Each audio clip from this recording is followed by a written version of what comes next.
Welcome! Ating bigyan ng masigabong palakpakan ang ating mamamahayag ngayong umaga na si kapatid Nash, ang ating maraming kaibigan, maglagawa, mura ng lahat kapatid.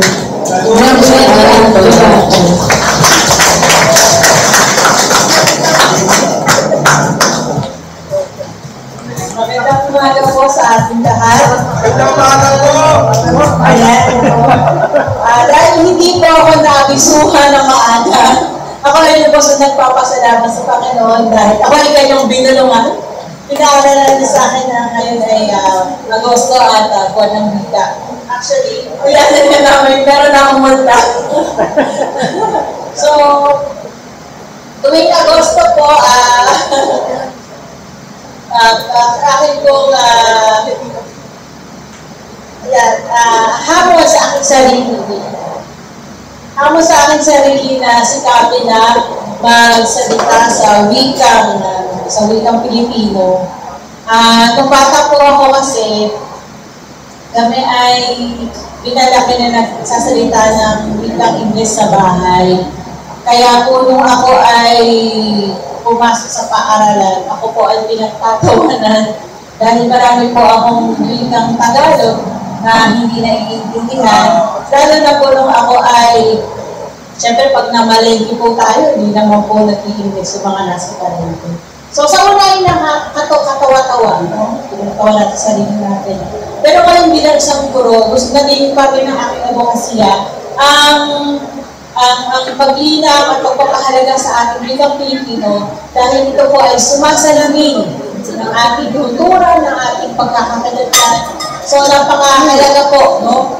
Gusto ko pong ipahayag sa mga kabataan na bigyan natin ng pagpapahalaga at pagmamahal ang ating sariling wika. So, kung tayo po ay nagbibigay ng panahon upang mag-aral ng salitang ng mga Koreano, Hangul, salita ng mga Hapones, Nihongo. So, mas lalo na po na subukin natin na magsalita ng kung tayo po ay magtatagalog, buong Tagalog po, or kung kayo ay Bisaya, anumang dialekto, no? Wikang Pilipino na maayos yung buong pangungusap, no? Tama ang pangungusap. Kasi hindi na tayo binasa sa English, hindi pa tayo binasa sa sariling wika. So ano na po yung, ito ano na po yung maging salamin na ating pagkatao, no? Bilang isang liping Pilipino. Ayan.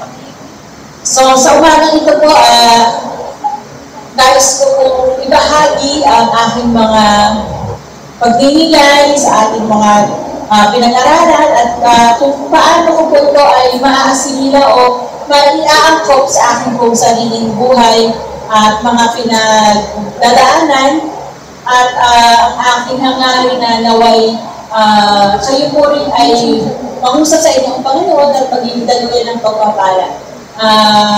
Hangarin ko po na maging pagpapala ang isang bagay na kahit na sa tingin natin ay isang pagsubok o meron tayong pinagdaraanan na hindi masyadong kaaya-aya or alam ko, marami rin dito na may mabigat na mga pinagdaraanan. Gusto kong maging kabahagi ng inyong pinagdaraanan at gusto kong maibahagi sa inyo kung paano ako tinutulungan ng ating Panginoon. Dahil naniniwala ako na ang lahat ng ginagawa na sa buhay natin ay may dahilan at sa huli, ang layunin ng lahat ng ito na tayo inarin ito ay para sa kanyang kaluwagan. So, bago po tayo pasimula, sabi po sa Isaiah, Kabanata 15, talata 9, kung paano ang langit ay mas mataas kaysa lupa, ang aking kaparaanan ay higit kaysa inyong kaparaanan, at ang aking kaisipan ay hindi maaabot ng inyong kaisipan. So, gusto ko po na buksan natin ang ating puso't isipan sa umagang ito. Simulan po natin sa isang panalangin. Panginoon, muli kami ay nagpapasalamat sa araw na to. Salamat po sa lahat ng mga biyayang binigay niyo.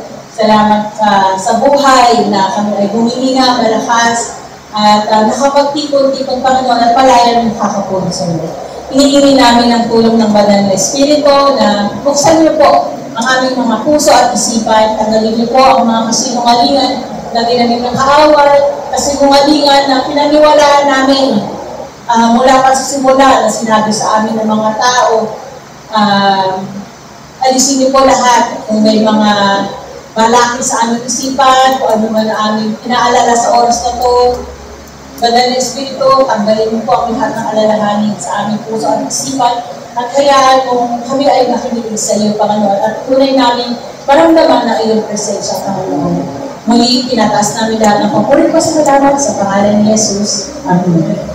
Ayan po. So, okay. Simulan po natin